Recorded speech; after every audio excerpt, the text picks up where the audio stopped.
Okay, people, y'all have seen me talk about this topic so many times, and nothing has changed. It is absolutely true. The dating scene here in Washington, D.C. is at an all-time low. I mean, it's like lower than low. It's clearly in hell. So with that said, the only question I have is, what would make people think since the dating pool is already in hell, why would you go grab a shovel and dig a basement? You know what I'm saying? Why would you get even deeper? It's like you're trying to see what's underneath hell. At this point, you're probably wondering, what is it that I'm talking about? Okay, so what I am referring to is this new app right here. Well, it's not new technically, but it's called the T Dating Advice app. And if you guys notice, it's #1 on the marketplace right now. Like, #1. So what does this even mean? Well, the T Dating app is basically like an online directory where women can go on dates and then basically go on this app and list all the red and green flags that they've had on this date. Basically, essentially giving all the men out here in DC a report card based off of how good or how well they did on the date. But it doesn't just stop there. Women also talk about what these men have going on in their lives, you know, whether or not they have kids, you know, baby mama drama, certain things going on, like I guess felonies, whatever it is that could possibly negative things going on in their life. These women go on here and they talk about all the red flags that's going on these dates. Now, logically, I could see where the creator of the app was probably going with this and why they probably thought this was a good idea.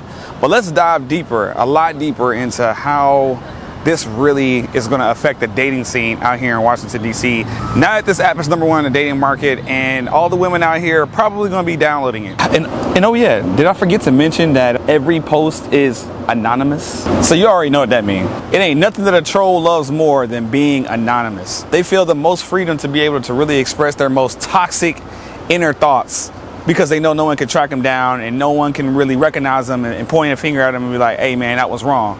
So we've seen it time and time again when you see people go live on chats or leave crazy comments. Even on my channel alone, you see crazy comments from trolls all the time. And when you go to their profile, they have no profile picture and they have a name that's something crazy that you just know where you can track them. And so with that said, already the app is already starting to be known for basically having way more, if not any, red flags over green flags. Basically, it's just becoming a man bashing app. Just an app that people just want to say toxic things about men and get away with it. Or maybe, you know, a guy didn't like them or didn't give him a second chance, and so they go to the app as a way to get back at him and decide to just bash him just because it didn't work out with him. And I think that's crazy, because if something doesn't work out with you and a guy, it doesn't mean that the only obvious thing you need to do is just bash him. That's crazy. Now, I just think that's wild, because men, especially as a man, you already face a lot of scrutiny and pressure just in the dating world in general. We already feel like we're under a microscope in general. But to make an app where now people have fuel to do it even more and really look at us from in like a microscopic way is just crazy to me. Why are we giving them the fuel to the fire? And so with men being like the main focal point, where red flags are the main thing that you focus in on, then it's basically kind of like an uphill battle. Then it's already creating an atmosphere where it's going to be an uphill battle, ultimately creating this guilty until proven innocent mentality that all these women are going to start having when they go on dates with men here in Washington, D.C. I mean, it's crazy, because it's going to be a lack of reciprocity, which means there's not going to be a way for men to rebuttal the situation. Anybody could just go on there and just pretty much tarnish or slander your name, and people are just going to accept it as truth, basically. Unless, I guess, there's another woman you have dated in the past that you made a good impression on that would feel the need to go against the flow and put her neck on the line to defend you. But not too many women are going to want to do stuff like that. I mean, let's be real. An app like this is only going to be good for one thing. And we all know what that one thing is: gossip.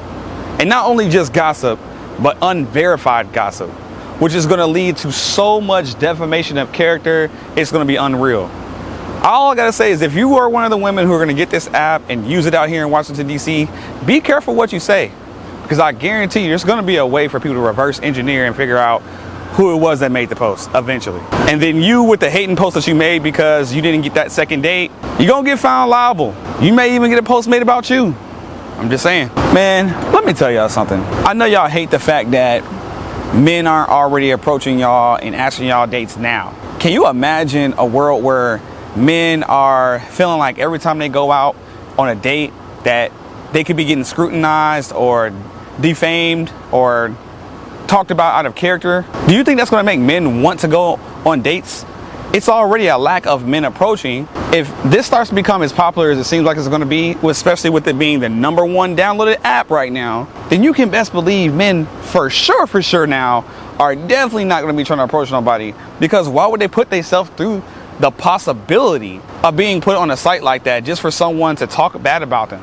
Men are going to become less vulnerable, less authentic, and definitely less spontaneous. Look, let's be real. Just the mere existence of this app is going to encourage you guys to overanalyze and overlook for faults in men and the opposite sex. Women, y'all already think a lot, but to have an app where you literally can look at all the red flags or look for the red flags, instead of actually going on a date and trying to see how you are compatible with someone, you're going to be going on a date looking for all the ways you're not compatible with them. And do you think that's going to lead to a better love life? Y'all need to start thinking about this stuff. Basically what I'm saying is dating is about to become a report card, literally a report card, where people are going to be going over the top just to impress their dates and not being their authentic selves because of the fear of possibly getting put on a site like that. Even if you don't even like the person, you may end up finding yourself doing way too much just because you're afraid that you may get talked about on an app like the dating T app. And dating in fear is not the way to date. I'm just saying. Ultimately, this is only going to further perpetuate the fact that men are not going to feel encouraged to even want to date in the first place. Like I said, we were already in hell, but you guys went and brought a shovel and you started digging deeper, and y'all just made a basement. And now y'all putting pool tables up in there, you know what I'm saying, extra furniture and all that stuff, and getting real comfortable apparently, because I can only see negative things coming out of this app. I already see negative things coming out of this app, to be honest with you. But anyways, I have one more thing, ladies. Do you seriously think that if you had an app like this on your phone, do you think if the man that you were dating knew you had that app, that he would be even willing to even want to go on a date with you? I'm gonna let that serenade. Anyways, it's your boy Ken and Corey, man. I appreciate you making it this far. I was shocked when I saw the news that there's an app like this and it's #1 on the dating store. I was like, what the heck? I definitely gotta do a video about this. I mean, after all, I guess I am one of the guys here in DC that talk about dating all the time. So I'm not running from it anymore. I'm just gonna stay in my lane, basically. Because you guys have been responding in a crazy way. You guys have actually been liking and commenting, and that's all I can ask for. So with that said, I would like to have a call to action. And I would like to invite you guys to, if you guys like my videos, and if it's not the first time you've seen me, then what are you waiting for? You might as well subscribe, might as well hit the like button. And for those of you who really want to support, who really do like the content I make and want to start seeing me out more and doing more things, you can also join my channel and become a member. It's only like $5 a month, but you get access to videos that everyone else can't see. And then when I start doing my lives on this channel again, they're going to be members only lives. So just want to throw that out there. And one last thing, I have been streaming. It's not been on YouTube anymore. I used to stream here on YouTube, but now you guys can catch me live when I go live on Twitch and when I go live on Kick. Both of the links are going to be in the description if you guys want to kick it with me in the live. Like tonight, I know me and my boy True Living, we're going to be out and about in the city here in DC. We found an event that's going on all weekend, so I may possibly be getting ready to probably either do another video like this, depending on how lit it is. It might go on my membership side, or I might stream, but that's going to be on either Twitch. That's going to be on Twitch and Kick at the same time. But either way, you want to be locked in. So make sure you guys are checking out the links that I'll be putting in the description, and I'll see you guys later on in the next video. Make sure you leave a comment too, because I know this is a crazy topic, and for some of y'all, this might be the first time you've even heard of this. All right, peace. Oh, and shout out to my barber Shank, man. He definitely did his thing on this one. He just found out that I'd be making these videos on YouTube, and I told him I was going to shout him out. So shout out to Shank. I might go ahead and put a link to his Instagram in the description as well. Y'all go get a cut from that boy, because you see how he did me. I be looking crazy.